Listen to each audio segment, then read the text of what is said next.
Hello everyone, আসসালামু আলাইকুম। কেমন আছেন সবাই? আই হোপ সবাই অনেক বেশি ভালো আছেন। আলহামদুলিল্লাহ আমিও আমার পরিবার পরিজন নিয়ে ভালো আছি। এই তো প্রতিদিনের মতো আবার একটি নতুন ব্লগ নিয়ে এসেছি আপনাদের মাঝে। আশা করি আজকের ব্লগটি আপনাদের অনেক বেশি ভালো লাগবে।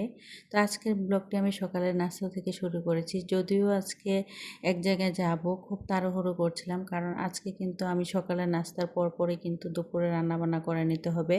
বাসার তেমন কোনো কাজই করতে পারবো না, কারণ যেহেতু এক জায়গায় যাওয়ার আছে, তার জন্য আমার ছেলেরা যেহেতু একজন মাদ্রাসায় আরেকজন বাসায় থাকবে, তো আমার ছেলেকে কিন্তু মাদ্রাসায় 2 বেলার খাবার দিয়ে যেতে হবে। তারপরে দেখা গিয়েছে বড় ছেলে একাই বাসায় থাকবে, তো যার কারণে আমি খুব তাড়াহুড়ো করে ঘুম থেকে উঠেই ফজর নামাজ পড়ে নিয়েছিলাম। যেহেতু আজকে শুক্রবার ছিল, এটা শুক্রবারের ভিডিও, যেহেতু শনিবারে পাবলিশড হবে, তো শুক্রবারে কিন্তু ভিডিওটা ভয়েস দিচ্ছি। তো আসলে তো শুক্রবার আসলে কিন্তু সবারই স্কুল কলেজ মাদ্রাসা বন্ধ থাকে, মাদ্রাসা খোলা থাকে তবে স্কুল কলেজ বন্ধ থাকে। তো আমার বড় ছেলের যেহেতু আজকে স্কুল বন্ধ, যার কারণে তাকে বাসায় রেখেই আর কি আমাকে যেতে হবে। তো সকাল সকাল ঘুম থেকে উঠে আগে ফজরের নামাজ পড়েছিলাম, তারপরে শুক্রবারে কিন্তু সূরা কাহাফ পড়া মানে অনেক বেশি উপকারিতা আছে। তারপরে একটু সূরা কাহাফ, তারপরে দেখা গিয়েছে সূরা ইয়াসিন একটু পড়ে নিয়েছিলাম। তারপরে চলে এসেছিলাম সকালে নাস্তা রেডি করতে। তো আজকে সকালে নাস্তা রুটি করে নেব।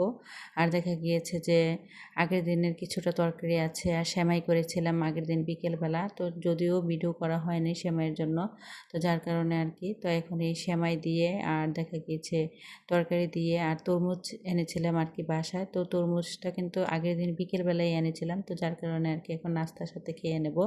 আসলে আমি বুঝতে পারছিলাম না তরমুজটাকে কিভাবে কাটবো। তো যাই হোক, এখানে আর কি খুব তাড়াহুড়ো করে কেটে নিচ্ছিলাম, যেহেতু এক জায়গায় যাওয়ার আছে। দেখবেন যেদিন আর কি কোথাও যাওয়ার থাকে, ওই দিন দেখবেন সব কাজ কেন জানি হিজিবিজি লেগে যায়, বা দেখা গিয়েছে যদি খুব তাড়াহুড়ো থাকে আর কি। তো ভিডিওর এই পর্যায়ে এসে যে সকল প্রিয় মিষ্টি আপুরা আমার ভিডিওটি দেখছেন, প্লিজ ভিডিওটিতে একটি লাইক দিয়ে অবশ্যই কন্টিনিউ করবেন। আর যারা অলরেডি এই কাজটি করে দিয়েছেন, আমার অন্তরস্থল থেকে তাদের জন্য রইল অনেক অনেক দোয়া আর ভালোবাসা। আর যারা আজকে আমার চ্যানেলে নতুন জয়েন হয়েছেন, আমার ভিডিওর কোনো অংশ, কথা বা কাজ কোনো কিছু যদি আপনাদের এতটুকু ভালো লেগে থাকে, তাহলে প্লিজ চ্যানেলটি সাবস্ক্রাইব করে পাশেই থেকে যাবেন। পাশে থাকা বেল বাটনের অল অপশনটি প্রেস করে দেবেন, যাতে করে আমি নতুন কোনো ভিডিও ছাড়ার সাথে সাথে আপনাদের কাছে নোটিফিকেশন চলে যায়, আপনারা আপনাদের সময় সুযোগ করে দেখে নিতে পারেন। তো অনেক দিন আগে কিন্তু এই ডেজার্টের বাটিগুলো নাসরিন আপুর কাছ থেকে নিয়েছিলাম, যদিও এখন পর্যন্ত কোনো কিছু সার্ভিংস করা হয়নি। তো আজকেই ফার্স্ট টাইম কিন্তু আমি এখানে সেমাই নিয়ে নিয়েছি। আর এখানে আর কি আজকে সেমাই দিয়ে আর আগের দিনের তরকারি দিয়ে, তারপরে দেখা গিয়েছে তরমুজ ছিল, তরমুজ দিয়ে আর কি আজকে সকালে নাস্তাটা করে নেব। তো আসলে আজকের ভিডিও টাইটেল আর থাম্বনেল দেখে হয়তো বুঝতে পেরেছেন, মধ্যবিত্ত ঘরে গৃহিণী হয়েও স্বামীর অল্প ইনকামে মাত্র 3,60,000 টাকা ইনভেস্ট করে কিভাবে আমি আজ 15 লক্ষ টাকার মালিক হলাম, তাই আর কি বাস্তব জার্নিটা আজকে আপনাদের মাঝে শেয়ার করব। বাস্তব জার্নি বলতে একদম আমার জীবনের গল্প, এখানে কিন্তু একদম আমার রিয়েল লাইফ। আসলে মানুষের জীবনে সফলতার গল্প সবাই শুনে, কিন্তু ব্যর্থতার গল্প কয়জন শুনতে পারে বলেন তো আপুরা? কেউ কেউ আছে দেখবেন বিয়ের পরে কিন্তু হাজব্যান্ডের সাজানো গোছানো সংসার পেয়ে যায়, আবার কেউ কেউ আছে অনেক বেশি কষ্ট করে স্ট্রাগল করে, কিন্তু একটু একটু করে তিল তিল করে কিন্তু তাকে সব কিছু করে নিতে হয়। তো আমার হয়েছে সেই একই অবস্থা। বিয়ের পরে গিয়ে যে কোনো কিছু পাবো তার উল্টে কিন্তু আমাকে অনেক বেশি কষ্ট করে তিল তিল করে ক্ষুদ্র ক্ষুদ্র করে টাকা পয়সা জমিয়ে, আমার হাজব্যান্ডের যে আহামরি টাকা বা ইনকাম ছিল তাও না, তিনি আমাকে যেই টাকাটা দিতেন ওই টাকাটা দিয়ে আমার 2 ছেলেকে নিয়ে অনেক বেশি কষ্ট করে চলার পর কিন্তু একটু একটু করে ক্ষুদ্র ক্ষুদ্র করে আমি টাকা জমিয়ে আমার স্বপ্নগুলো পূরণ করেছি। যাই হোক, আজকে কোনো ভিডিও রিলেটেড কথা বলবো না, আজকে আমার জীবনের বাস্তব কিছু কথা আপনাদের মাঝে শেয়ার করব। যদিও সবসময় শুধু আমার মানে সাজানো গোছানো একটা জীবন বা লাইফস্টাইল হয়তো আপনারা দেখতে পান, এর পেছনে যে আমার কত ত্যাগ, আমার যে কত কষ্ট লুকিয়ে আছে, সেগুলো কখনো কিন্তু কোনোদিন আপনাদের মাঝে শেয়ার করিনি। আসলে মানুষের সফলতার গল্প শুনতে সবাই কিন্তু চলে আসে, কিন্তু ব্যর্থতার গল্প কয়জন শুনে? তা আমি কিন্তু খুবই সাধারণ একজন মধ্যবিত্ত ফ্যামিলির মানে বউ। আর আমার হাজব্যান্ডও কিন্তু যে আহামরি অনেক টাকা ইনকাম করে তাও কিন্তু না, উনি যদিও প্রবাসে থাকে, কিন্তু উনি কিন্তু প্রবাসে একটা প্রাইভেট মানে কোম্পানিতে জব করে, যদিও এর বেতন অনেকটাই কম। আসলে যারা কোম্পানিতে জব করে তাদের বেতন কিন্তু খুবই কম পরিমাণ থাকে। চাইলেও কিন্তু আমাদের কোনো বিজনেস নেই বা দেখা গিয়েছে যে বেশি, বেশি টাকা যে ইনকাম করবে এরকম কোনো সোর্সও নেই। তো আমার হাসব্যান্ড যেই টাকা ইনকাম করে বিশ্বাস করেন আপুরা, ছেলে মেয়েদেরকে নিয়ে কোনো রকমে মানে টানাটানি চলে আরকি। বলতে গেলে কি জানেন? মানে দেশে থাকতে একজন মানুষ যত টাকা ইনকাম করে মনে হয় বিদেশে থাকলেও আমার হাসব্যান্ড সেম। মানে আমার হাসব্যান্ডের পজিশন কিন্তু একদমই ভালো না। উনি কিন্তু দীর্ঘ ২১ বছর যাবৎ আরকি বাহিরে থাকছেন। আসলে ২১ বছরে মানুষ বিদেশ করলে মানুষ অনেকেই আছে শহরে বাড়ি, গাড়ি অনেক কিছুই করে ফেলতে পারে। আসলে সেটা হলো ভাগ্য। আসলে আল্লাহকে যদি কোনোদিন সামনে পেতাম তাহলে জিজ্ঞাসা করতাম, আল্লাহ কোন কলমে আমার ভাগ্যটা তুমি লিখেছ? মানে আমার হাসব্যান্ডের দিক থেকে বলেন বা আমার দিক থেকে বলেন সব দিক দিয়ে কিন্তু আমাদের অনেকটাই মানে খুবই কষ্টের লাইফ আরকি। তো আসলে এত কষ্ট করতে আজকে দীর্ঘ ১৬টা বছর হয়ে গিয়েছে আমার সংসার জীবন। আমি অনেক আপুদের ভিডিওতে যখন দেখতে যাই তখন দেখি মানে আপুদের মানে লাইফস্টাইল দেখলে মানে আমার অনেক বেশি কষ্ট লাগে যে আজকে ১৬ বছরের সংসার তারপরও আসলে ওইরকমভাবে কোনো কিছুই গোছাতে পারিনি। তো যাই হোক তারপরও আল্লাহর কাছে আলহামদুলিল্লাহ শুকরিয়া আদায় করতে হয়। আল্লাহ আমাকে যাই দিয়েছেন আলহামদুলিল্লাহ বলতে হবে। তা না হলে কিন্তু আল্লাহ অনেকটাই অসন্তুষ্ট হবেন। তারপরও নিজের যতটুকু আছে অতটুকু নিয়ে কিন্তু আসলে আল্লাহর শুকরিয়া আদায় করা বা অতটুকুতে সন্তুষ্ট থাকা অনেক বেশি ভালো। তো আমি কিন্তু সবসময় চেষ্টা করি আমার যা আছে সেগুলা নিয়েই আরকি সন্তুষ্ট থাকতে। তবে আমার এখন যে বর্তমান সময়ে যা কিছু আছে ভবিষ্যতে মানে অতীতে কিন্তু কোনো কিছুই ছিল না। অনেক বেশি মানে টানাপোড়া বা অনেক বেশি কষ্ট করে, লড়াই করে, যুদ্ধ করে কিন্তু আজকে আমার এই পজিশনে আসতে হয়েছে।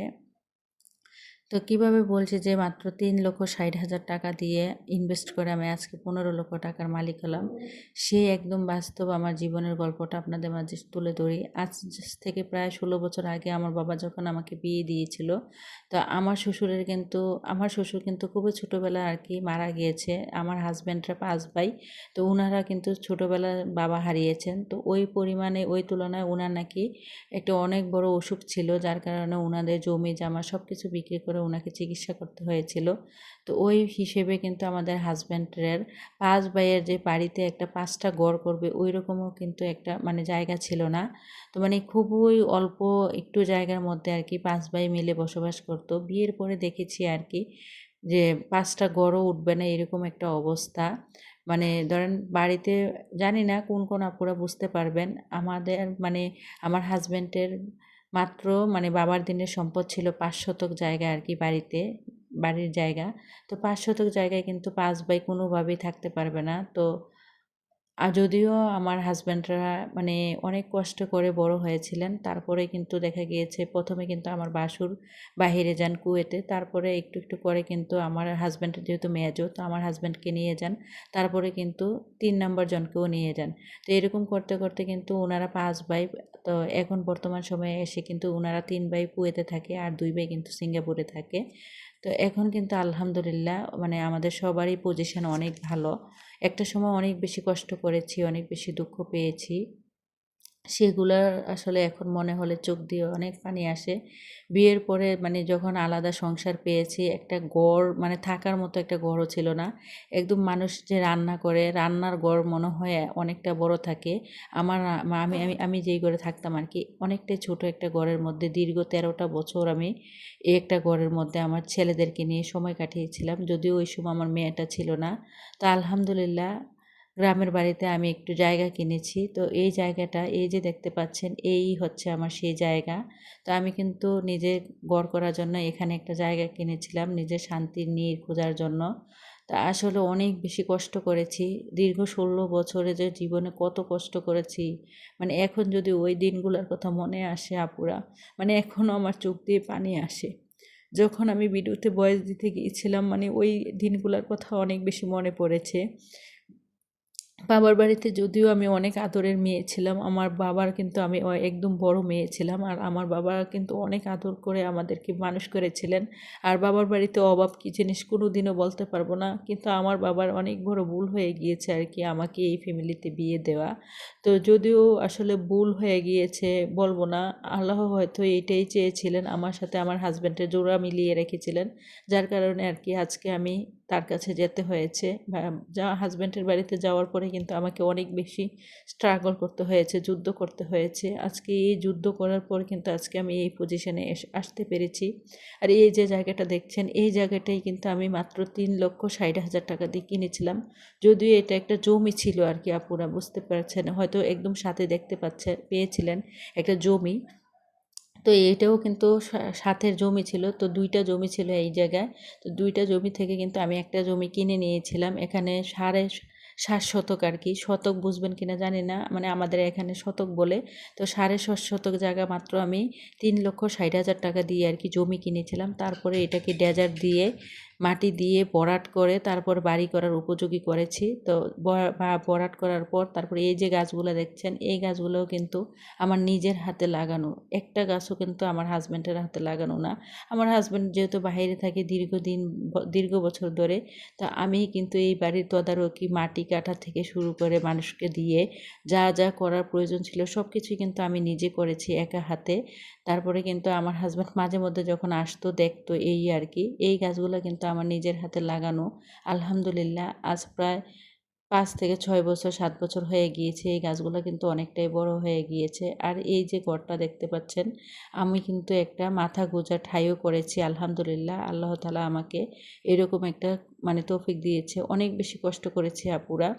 একজন সাধারণ মধ্যবিত্ত ঘরের গৃহিণী হয়ে কোনো দিন না খেয়ে থাকিনি, অথচ মানে বলতে পারবো না যে খেয়েই থেকেছি। যেই জায়গায় মানুষ ভালো মন্দ খেত ওই জায়গায় কিন্তু অনেকটা খারাপ সময় আমার দিন কেটেছে। কোনো সময় দেখা গেছে আলু ভর্তা ডাল দিয়েও কিন্তু দিন পার করেছি। আবার কোনো সময় দেখা গিয়েছে শুধু আলু ভাজি ডাল দিয়ে ভাত খেয়েছি, ভর্তা দিয়ে ভাত খেয়েছি, মাছ ভাজা দিয়ে ভাত খেয়েছি। আবার কোনো সময় দেখা গিয়েছে যে অনেকে আছে 3 বেলায় মাছ খায়, কোনো সময় দেখা গিয়েছে একবেলা মাছ খেয়েছি। এরকম করে বা নিজের একটা জিনিস পছন্দ হয়েছে, নিজের শখের একটা জিনিস কখনো কিন্তু নিজের শখ কোনো দিনও পূরণ করিনি। একটু একটু করে তিল তিল করে ক্ষুদ্র ক্ষুদ্র করে টাকা পয়সা জমিয়ে আজকে দীর্ঘ 16 বছরে কিন্তু আমি এই জায়গাটা কিনেছি এবং কি বাড়ি করার উপযোগী করেছি এবং একটা ঘরও করেছি। আর এই যে দেখতে পাচ্ছেন, মাশাল্লাহ আমার নিজের গাছে লাগানো ফল মানে আম গাছে কিন্তু আম এসেছে, দেখে তো মনটা অনেক বেশি শান্তি লাগছিল যে নিজের হাতে লাগানো গাছে এত সুন্দর ফল ধরেছে। আসলে সবই হচ্ছে আল্লাহর কুদরত। তো সবাই কিন্তু মাশাল্লাহ বলবেন। যদিও আগের বছর একটা কাঁঠাল গাছে কাঁঠাল এসেছিল, এবার কিন্তু কাঁঠাল গাছে কাঁঠাল আসেনি। তো বাসার সব কাজকর্ম শেষ করে কিন্তু বাড়িতে এসেছিলাম, দেশের বাড়িতে। আর আমি যেখানে থাকি আমার বাসা থেকে 1 ঘন্টা সময় লাগে আর কি আমার গ্রামের বাড়িতে আসতে। তো ওইখান থেকে আর কি এখন আজকে একটা দরকার ছিল জন্য গ্রামের বাড়িতে এসেছি। 10 বছর আগে এই জমিটা আমি একজন মানে আমার চাচা শ্বশুর লাগে আর কি, উনার কাছ থেকে মাত্র 3,60,000 টাকা দিয়ে আর কি কিনেছিলাম। তারপরে এই কেনার পর এই জমিটা কিন্তু একদম জমি ছিল, অনেকটাই নিচু একটা জমি ছিল। আপনাদেরকে দেখাচ্ছি, এই যে সাথে জমিটা দেখতে পাচ্ছেন কিনা, বুঝতে পারছেন কিনা জানি না, অনেকটাই নিচু, খুবই নিচু গভীর একটা জমি ছিল। ওই জমিটাকে কিন্তু আমি ডেজার দিয়ে মাটি মাটি মানে ভরাট করে কিন্তু আজকে বাড়ি করেছে। আর ওই যে ওইটা হচ্ছে আর কি মেইন রাস্তা। তো এই যে জমিটা দেখতে পাচ্ছেন, এই জমিটা থেকেও কিন্তু আমরা গেছে বছর আর কি গেল বছর 2 শতক জায়গা কিনেছি আর কি আমার জায়গার সাথে দিয়ে। তো আগে এই বাড়িটা ছিল 7.5 শতক, এখন আরও 2 শতক কিনেছি, মোট হয়ে গিয়েছে 9.5 শতক। তো এই যে আগের জায়গায় যেহেতু 3,60,000 টাকা দিয়ে যে জায়গাটা কিনেছি, 3,60,000 টাকা কিন্তু আজকে প্রতি শতক জায়গার দাম কিন্তু 2 লক্ষ টাকা করে হয়েছে। তাহলে হিসাব করে না পুরা 7.5 শতক জায়গার দাম কিন্তু আজকে 2 লাখ টাকা করে শতক হলে প্রায় 15 লক্ষ টাকা। তো আলহামদুলিল্লাহ আলহামদুলিল্লাহ আলহামদুলিল্লাহ, আল্লাহর শুকরিয়া না করলেই নয়। অনেক কষ্টের বিনিময়ে আজকেও আল্লাহ তাআলা আমাকে এত বড় একটা নিয়ামত দান করেছেন। তার জন্য কিন্তু আল্লাহর শুকরিয়া না করলে আল্লাহর সাথে বেইমানি করা হবে। তো যাই হোক, আসলে একটু একটু করে কষ্ট করে ক্ষুদ্র ক্ষুদ্র করে টাকা জমিয়ে আমার হাজব্যান্ড আমাকে যেই খরচের টাকা দিত ওই টাকাগুলো আমি ঠিকমতো খরচ না করলে, নিজের একটা শখের জিনিস না কিনে ছেলে মেয়েদেরকে একটা শখের জিনিস না কিনে দিয়েও কিন্তু এই জায়গাটা কিনতে পেরেছিলাম আর কি। তো যাই হোক, সবাইকে একটা কথাই বলতে চাই, আসলে মাটি হলো সোনার চেয়েও খাঁটি। আমি মনে করি কি স্বর্ণের চেয়েও কিন্তু মাটি কিনে ফেলে রাখা অনেক বেশি ভালো। দেখেন বর্তমান সময়ে এসে স্বর্ণের দাম অনেক বেশি, তারপরেও কিন্তু মাটির দামও কিন্তু কোনো অংশে কম নয়। আপনি যদি ১ বছর আগে যেই জায়গায় ১,০০,০০০ টাকা দিয়ে কিনবেন, ওই জায়গায় কিন্তু এর পরের বছর কিনতে গেলে কিন্তু ২,০০,০০০ টাকা দিয়ে কিনতে হয়। তো আমি মনে করি কি আসলে স্বর্ণ আর মাটির দাম এত বেশি, তাই সবাই চেষ্টা করবেন গ্রামের বাড়িতে বলেন বা যেখানেই মানে যাদের টাকা আছে জায়গা কিনে রাখতেন। জায়গা কিনে রাখলে কিন্তু আজ থেকে যদি জায়গা কিনে রাখেন, দেখা গেছে ৫ বছর যখন এই জায়গাটা বিক্রি করতে যাবেন, তাহলে কিন্তু আপনার অনেক টাকা দামে বিক্রি করতে পারবেন। বা স্বর্ণও কিন্তু একই অবস্থা। এখন বর্তমান সময়ে এসে স্বর্ণের দামও অনেক বেশি। তাই সবাইকে সাজেস্ট করব জায়গা কিনে রাখুন, না হয় স্বর্ণ কিনে রাখুন।